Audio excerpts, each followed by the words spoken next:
since 1947, India and Pakistan have had this rivalry, and the Indian governments, successive Indian governments, for decades treated Pakistan as an equal. I don't know why, but Indian governments always treated Pakistan as an equal. Even during the time of Mr. Atal Bihari Vajpayee, Mr. Vajpayee did a great job by making India a nuclear power, no doubt about it. That is one of the greatest things he did. But Mr. Vajpayee once again put Pakistan on the same pedestal as India. He and so on. And not only Mr. Vajpayee, various prime ministers in India, all of them essentially treated Pakistan as an equal.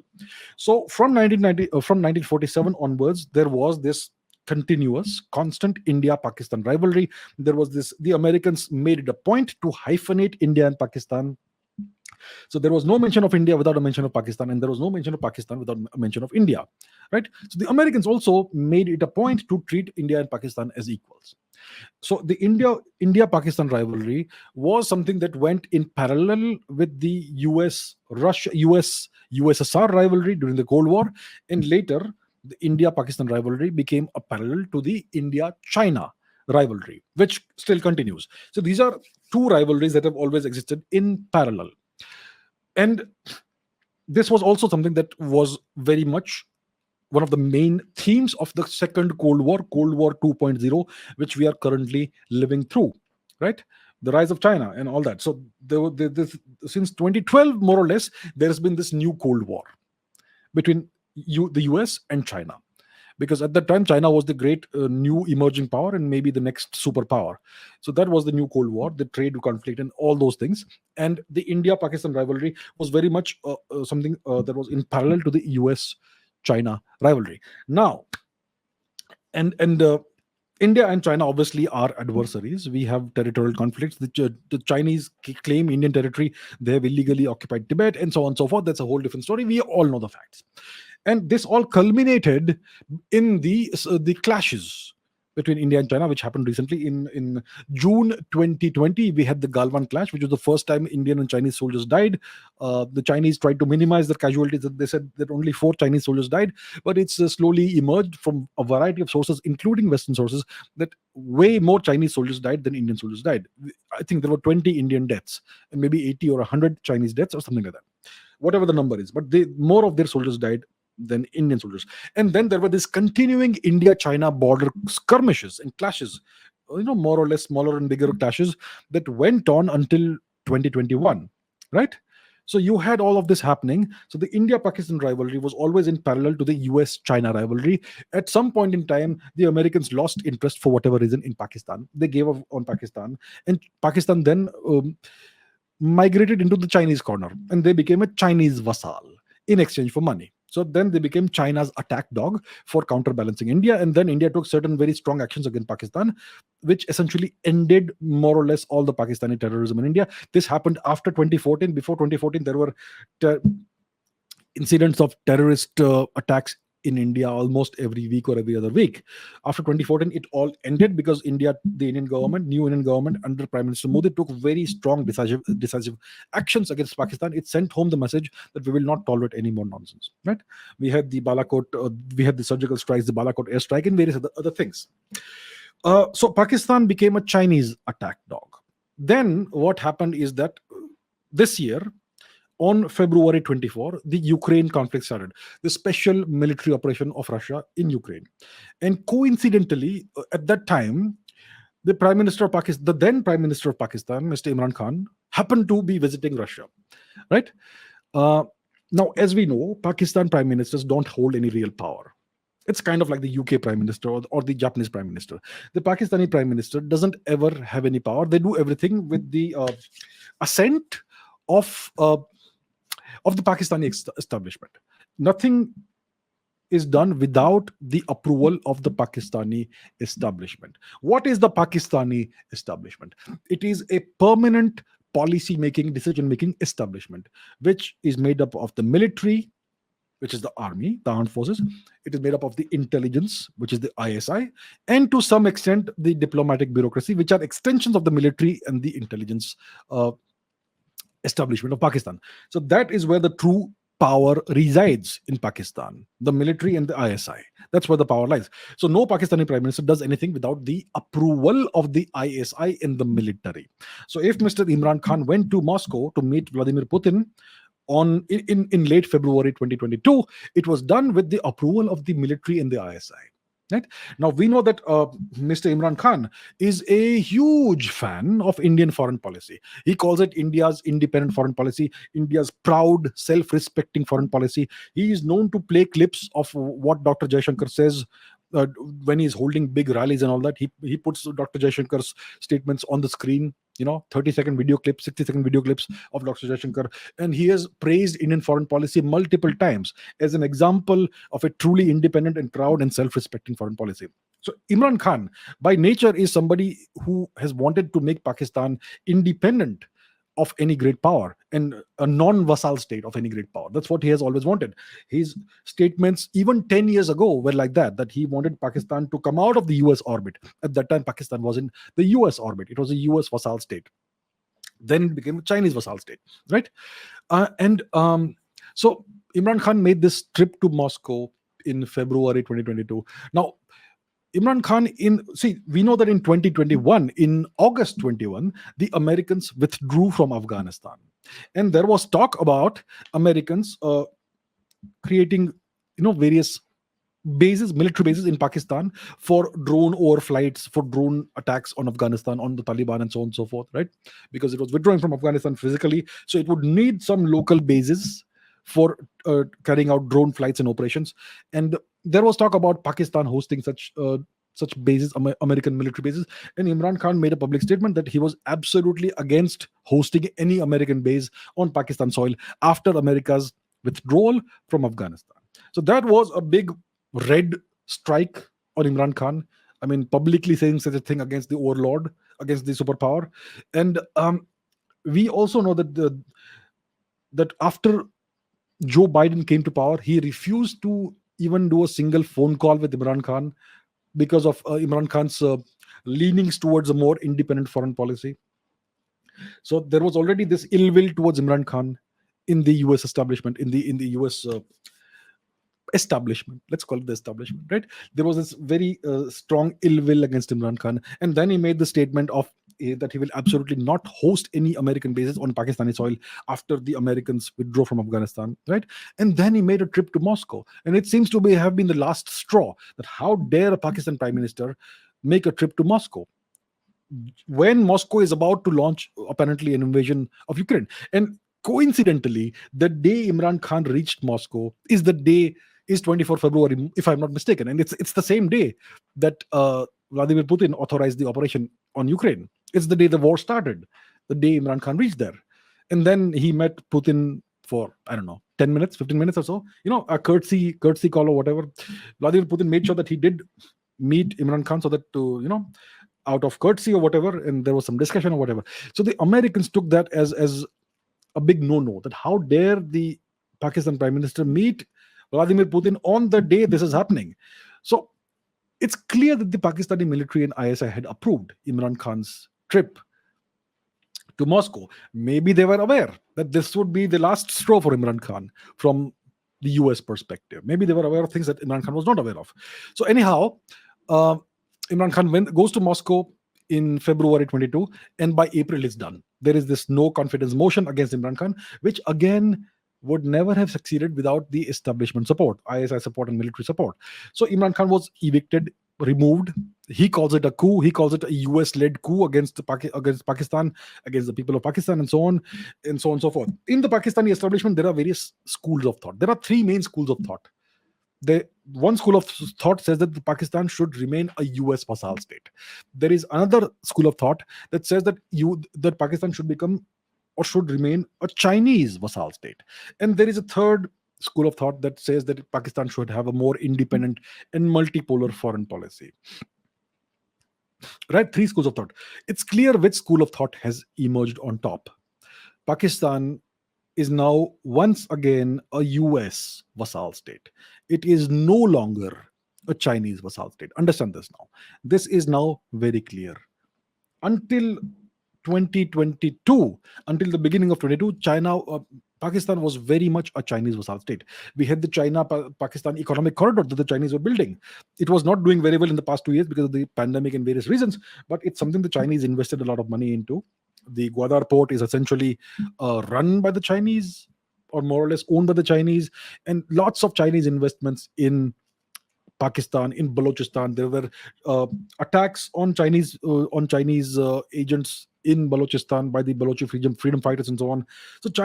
So Pakistan was very much a Chinese vassal state. As of today, Pakistan is no longer even 1% a Chinese vassal state. Yes, the Pakistan Prime Minister will indeed go to Beijing when he's invited, and all those things will happen. That's only for keeping up appearances. Pakistan is very much, very firmly a US vassal state all over again. And after Imran Khan was removed, and after the vassal status was reconfirmed, what happened? There were various clashes between Pakistani armed forces and the Taliban on the Afghanistan border, right? A lot of multiple clashes, ongoing series of clashes between Pakistan and Afghanistan, between Pakistan and the Taliban forces, right? We have Taliban accusing Pakistan of hosting US drones. I think it's already happening. It may or may not have been announced, but it's clear that the Pakistanis are now hosting US drones on their territory. There was a recent, not recent, there was this airstrike, drone strike in Kabul on 31 July 2022, which killed apparently Ayman al Zawahiri, right? The second in command, once second in command, then first in command of Al Qaeda, right? So apparently he was living in Kabul, and there was a US drone strike on Kabul on 31st of July 2022. Obviously, it would have only come from Pakistan. There's no other nation nearby that was willing to host American drones. So this happened after the vassal status. And then you also had a drone strike in Kabul in August, right? So it's clear that the Pakistanis are now hosting US drones on their soil, and who knows what else. So Pakistan has now become a US vassal state all over again. What has been the reward for Pakistan? We can obviously safely assume that the Pakistani military establishment must be getting cash, a good amount of cash from the Americans. The ISI must be getting a good amount of cash. Also, we obviously know this has been discussed ad nauseum, right? The nearly $500 million US aid package for Pakistani F-16 fighter planes, right? Which was announced on September 7. And did anybody notice what happened the next day?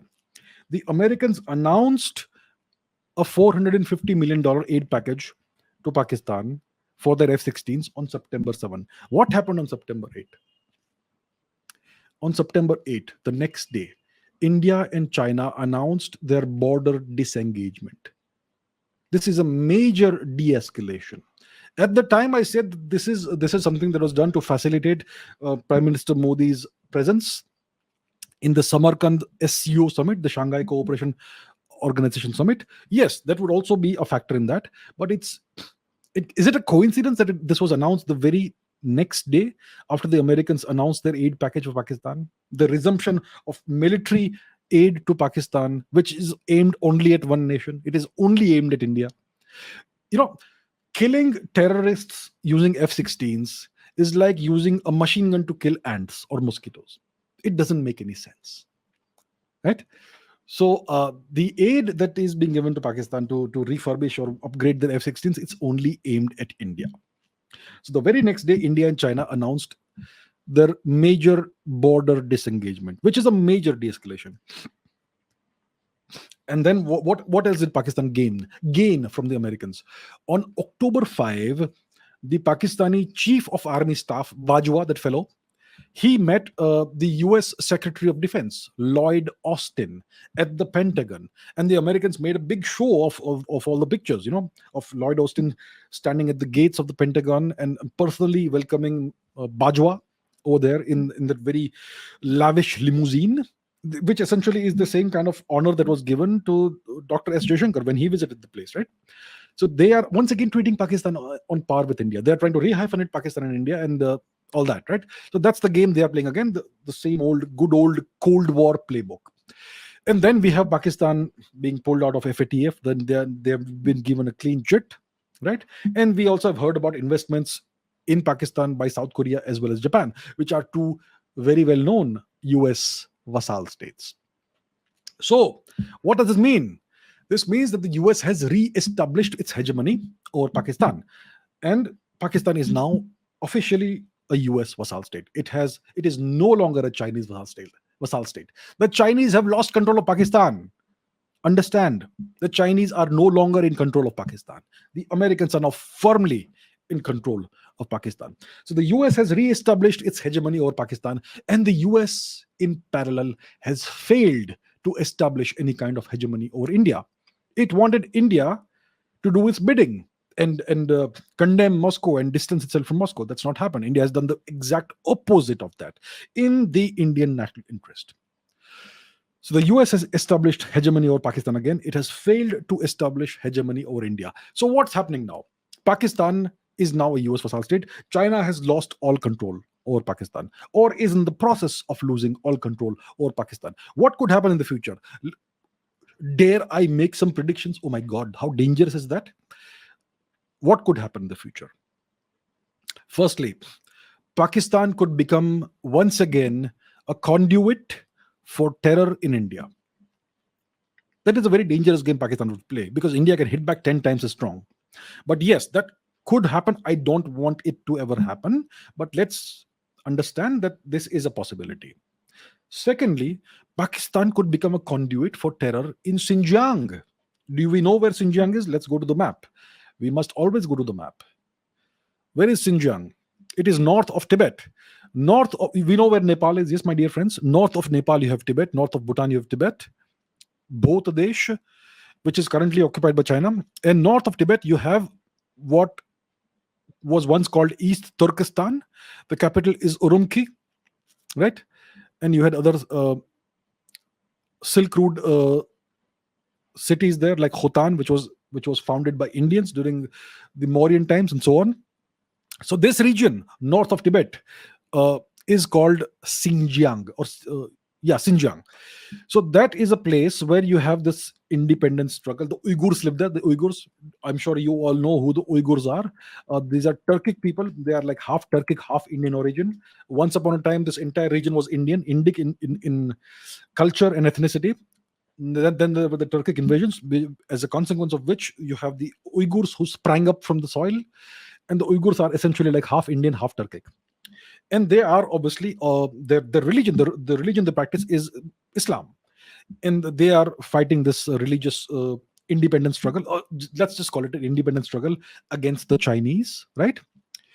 And as we know, Pakistan has supported China thus far, and turned a blind eye on what the West claims are Chinese atrocities in Xinjiang, possibly even a genocide, which may actually be happening. I don't know, right? We don't know, because we don't have first-hand evidence, but that's what the West has been claiming, and Pakistan has thus far kept very quiet about this. Imran Khan himself once said that I have no idea what's happening there, in a television interview with a Western media outlet or whatever it was. So now that Pakistan is once again a US puppet, Pakistan could become a conduit for terror in Xinjiang. Then what else could happen? Pakistan could destabilize Afghanistan further, making it completely useless for a revival of the Chinese Belt and Road Initiative. The Chinese would like this Belt and Road thing to restart. It's right now completely frozen. It's completely stopped. Yeah, they in the future, if they want to revive the BRI, the Belt and Road Interface, they would want to. Because Afghanistan is one of the major nations in this way. It was part of the ancient Silk Route and all that. So the Chinese would want it to go through Afghanistan for sure. That's one of the reasons why they have so much of an interest in Afghanistan. So if the Pakistanis destabilize Afghanistan, this is not going to happen, right? And so that's another thing that could happen. And what else could happen? One more thing could happen. The China-Pakistan economic corridor could fall into US hands. The US could take control of the CPEC, the China-Pakistan economic corridor, right? So China is in a big conundrum. Pakistan is now very much 100% a US vassal state. The Chinese have no more influence in Pakistan. Take it from me. You may see certain pronouncements and certain statements, and if you are one of those people who places a lot of emphasis on words and not actions, then you will get swayed by that. But it's not happening. The Chinese have lost all control of Pakistan. So the Chinese are between a rock and a hard place. They are in the horns of a dilemma. They are in this deep conundrum. The Chinese have always seen, not always, but the Chinese have always seen Pakistan as a very useful nation, even when it was a US vassal state in the past, during the Cold War, during the first Cold War, the 20th century Cold War. Pakistan has seen traditionally, China has seen Pakistan traditionally as its ally. And in the last 10 years, the Chinese started seeing Pakistan as a very strong and vital strategic asset of theirs. So China has always seen Pakistan as an ally and an asset, and the Chinese have always seen India as its sole major Asian obstacle towards China becoming a superpower. And now Pakistan is in the enemy camp from the Chinese perspective. And India seems to be not in the enemy camp. So that is the great Chinese conundrum. That's what China is facing.